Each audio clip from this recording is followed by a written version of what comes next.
Hey everybody, welcome to the Jeff Reinebold Show. We're back after a little break. Michael is with us again. Michael McQuaid from Pro Football Ireland, and he is suntan and got his battery recharged in Greece on a little vacation last week. It's now training camp time. Michael, it's time to go back to work and talk a little football. Jeff, I know you wanted me to stay and talk football with you, man. I felt bad leaving you for a week there. I also felt bad because literally the minute I got I got to the airport, I'm not sure if it was when I was waiting for the plane or if I was on the plane, but Saquon drops immediately, and I'm like, really today? Like after we pre-record stuff. So if anyone, like especially if people are listening in Pro Football Ireland, there's literally a podcast coming out on Friday where we complain about the running back position and I would say I'm not changing it, but this is where we're at. I didn't see Giannis in Greece, Jeff, but very much looking forward. This is it now. We're weeks out from the season starting. This is going out on the Wednesday. We have got the opening game of preseason tomorrow night. The Browns, I think, play the Jets. Aaron Rodgers' first game, albeit he might see 4 snaps. You must be a very happy man at this point. Yeah, I am. I really am. It's a good time. It's a great time if you love football, and certainly, Michael, almost everybody in the tribe that listens to our show is really a person that loves football. Think about it. The college season's just about ready to kick off. All the college teams are in training camp. The NFL season's going to kick off on Thursday. We've got CFL going full bore right now. We're in the almost the middle of our season, and it's no better time if you're a football fan than right now. And the training camps, I thought the NFL did a great job with what they termed as back together weekend, the weekend that all the training camps opened. If you get NFL Network, you've seen tons of programming, and we've had an amazing amount of storylines early in training camp. Obviously the Jets are the biggest story. The Lions are a huge story. The Daniel Hunter situation with the Vikings, you talked about Saquon. What's concerning to me, Mike, is you look around and there's so many injuries early in training camp. Jalen Ramsey is going to be out for an extended period of time with a knee surgery that he suffered early in training camp. You're seeing soft tissue injuries around the league, pericarditis, heart inflammation. KJ Hamler in Denver, they lose another receiver, a guy, Patrick, that they counted on with a torn Achilles in training camp. And I know how those coaches feel because you're so anxious to get the guys back.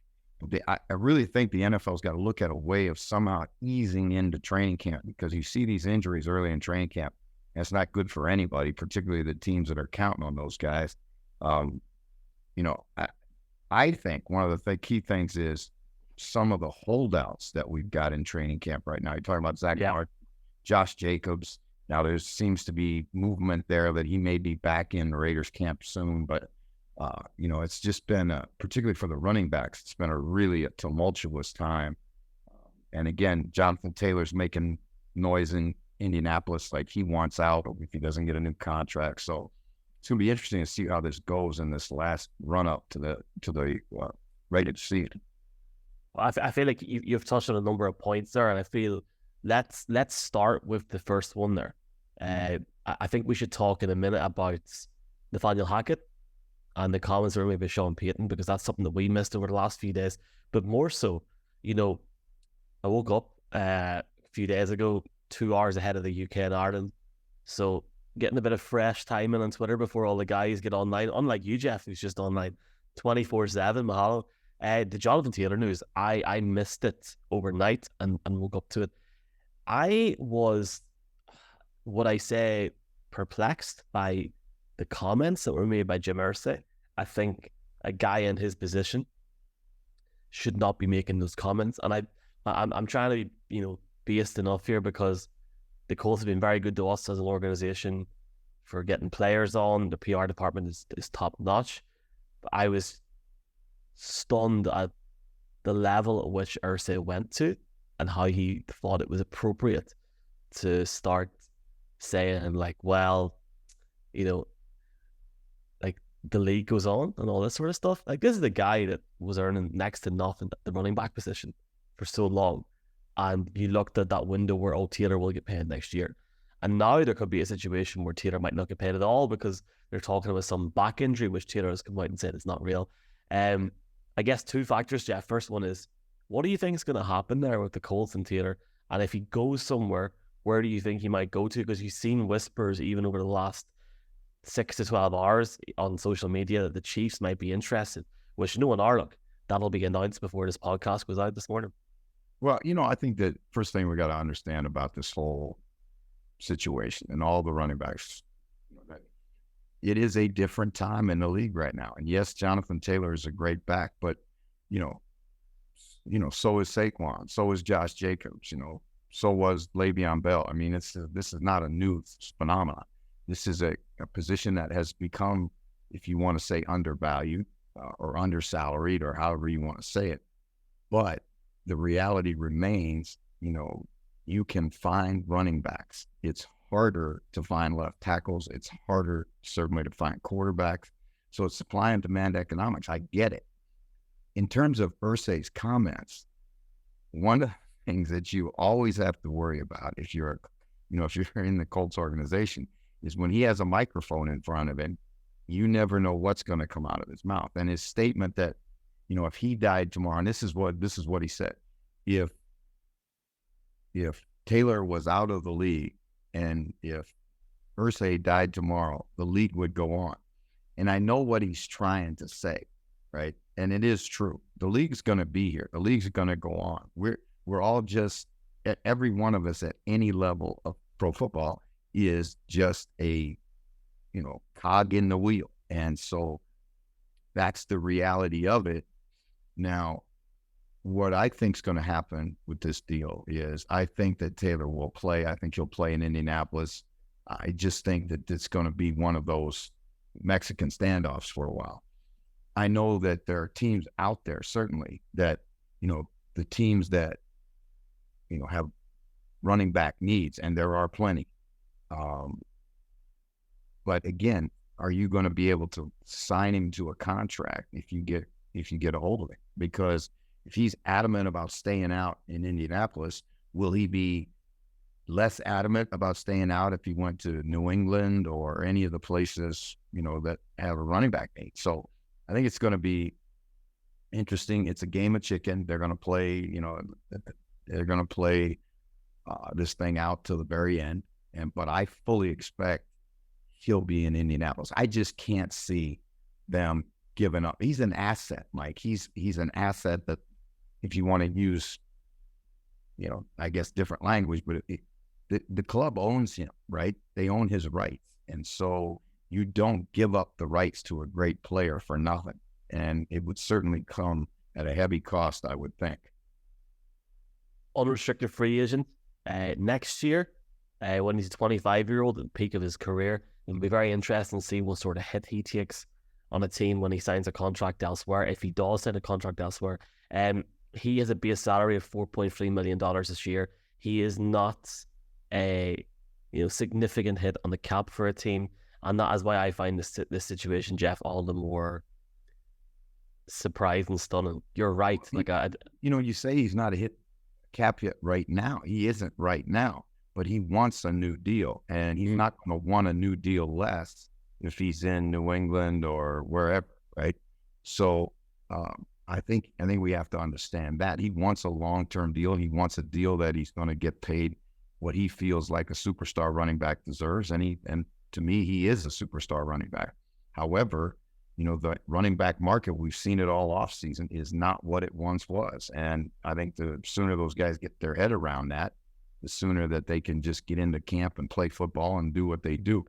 I think about this thing, and you've got a young quarterback in Richardson in Indianapolis, and what he needs is weapons around him.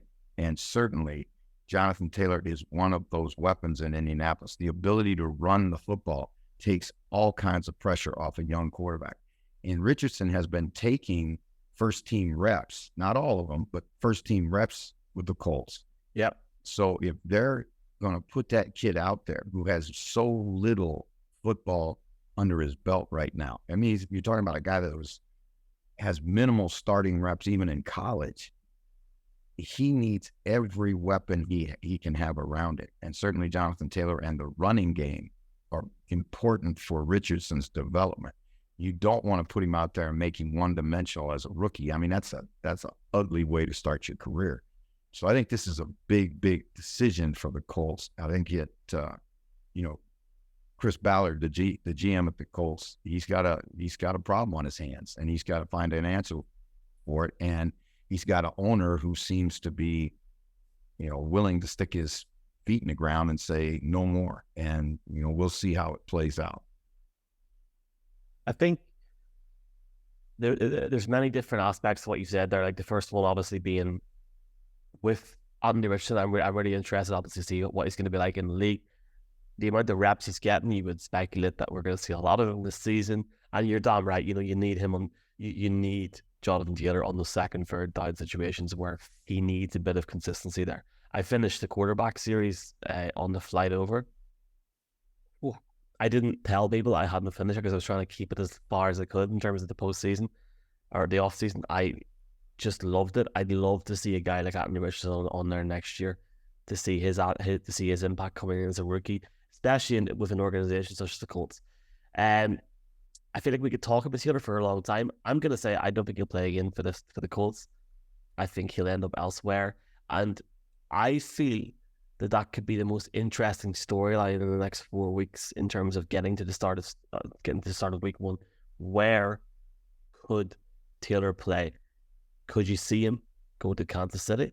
Could you see him go to Buffalo as a backup?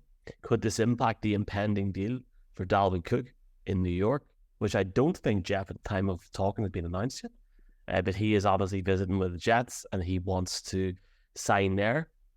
There's so many ifs and buts. And if you're Indianapolis, you're thinking, well, what can we get from him right now? Could we get a third or fourth rounder? He's about a year left, maybe more than that. So I think Irsay's comments were uncalled for, and that sort of goes into the second uncalled for comment. What did you think when you seen Sean Payton's comments about the Denver Broncos job last year? Now, I'm like, can I just say very quickly here, for people on this podcast, I'm a Broncos fan, so obviously I'm biased. But when I see comments like that being made as a fan, I'm thinking, oh dear, here we go. He's starting the excuses already, yeah? No, here's, first of all, if you know Sean Payton, those comments do not surprise me, right? Now, as a coach, and Hackett yesterday referred to this.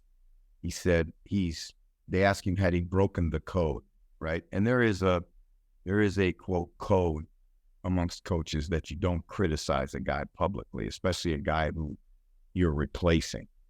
And he certainly did. I mean, those comments were about as strong as I've ever heard one coach talking about another, saying it's the worst coaching job in NFL history. Now, he's tried to reel those back in the last couple of days, saying that not that he was misquoted, but that he was trying to, build a bridge to his quarterback and protect his quarterback and yada, yada, yada, yada. I don't believe any of that. I believe that he feels exactly that. And that, one thing about Sean Payton, if you know Sean Payton at all, he is not at all unsure of himself, right? He is extremely confident guy. And I'm not say arrogant, but he is extremely confident guy. And he believes that he will right the ship in Denver. And I think he's taken some real steps in that direction.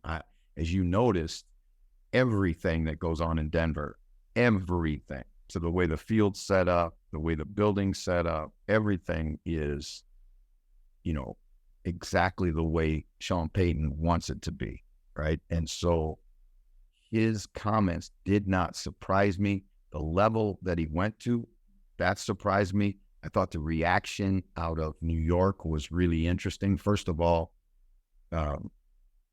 Robert Saleh said, we'll see you week 4. No, they won't, because they don't play till week 5, which I thought was really interesting. The coach didn't even know his own schedule. And then Aaron Rodgers jumped on and said, keep my coaches name out of your mouth. I think that the hype that's going to be around that Broncos Jets game in week 5 could be really, really interesting. It's going to be spicy. The Jets are going to be like, if you were a Jets fan and complained about the Jets not being on the network or not being in the news, the Jets are going to be 24/7 news, I think, through most of the season, because you look at their schedule and you look at, first of all, they're going to be in the Hall of Fame game Thursday night. We're going to get a chance to see Aaron Rodgers.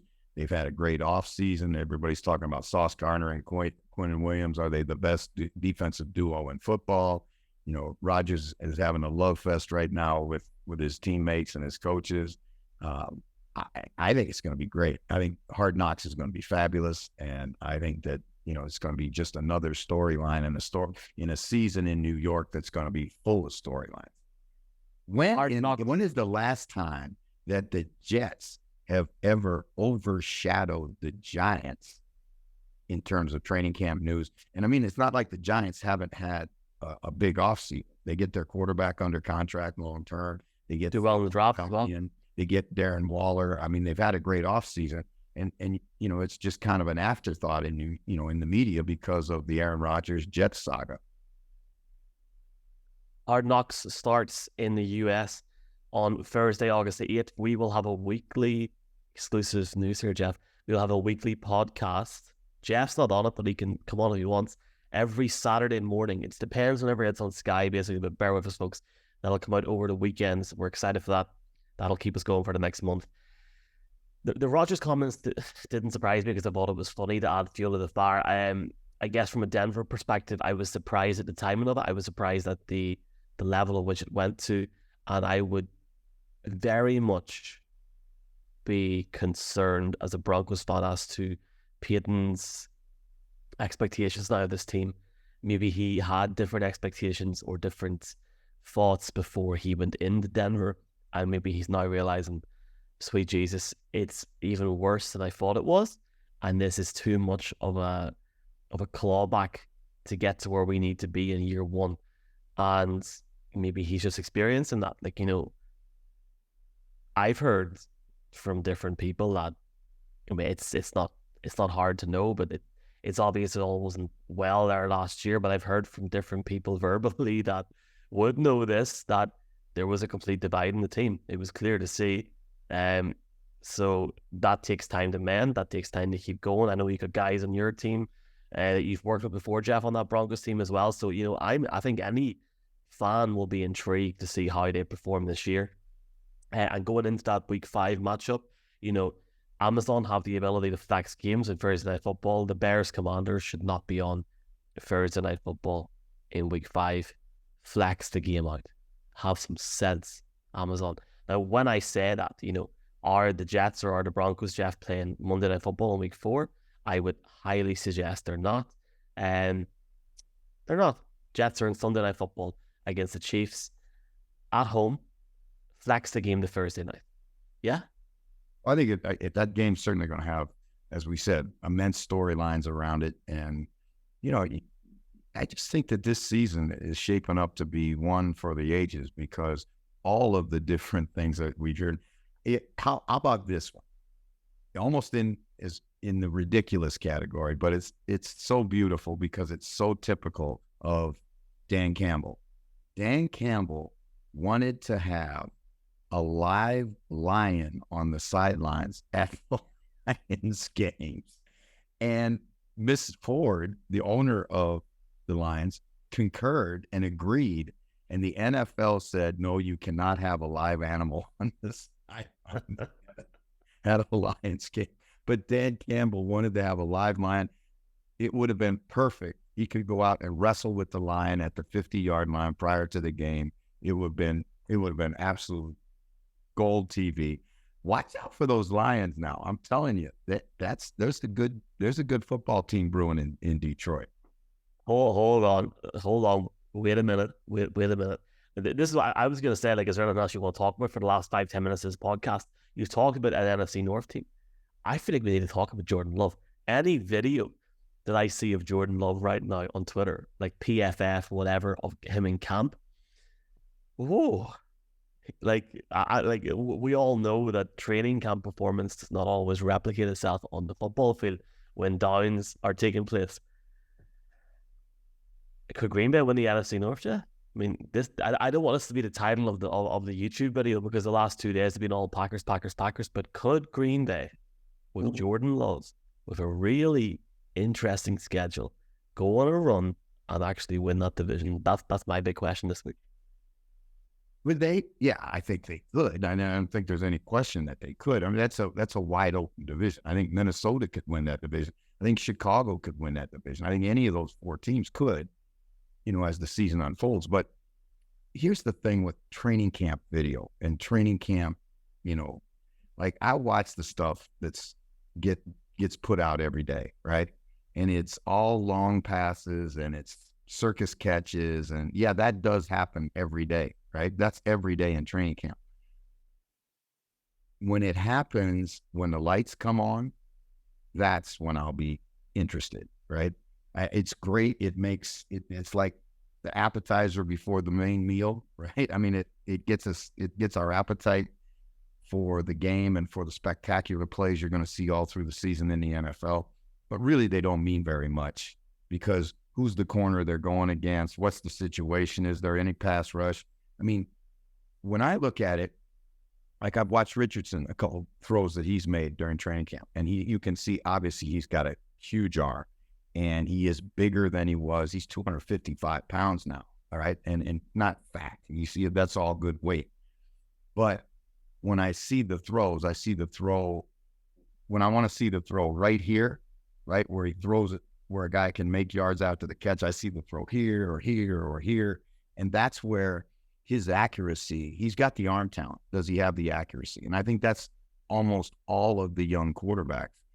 That's the thing that when you watch an Aaron Rodgers, for example, or you're watching Patrick Mahomes or a Josh Allen, they're much more accurate with the football. And accuracy with the ball in pro football is, in my opinion, more important than how far, what kind of velocity the guy's got on the ball. Because you've got to put balls in small windows and you got to give your receivers a chance to make yardage after the catch. So I think when you look at these young quarterbacks, that's going to be interesting to see what's C.J. Stroud going to do with that.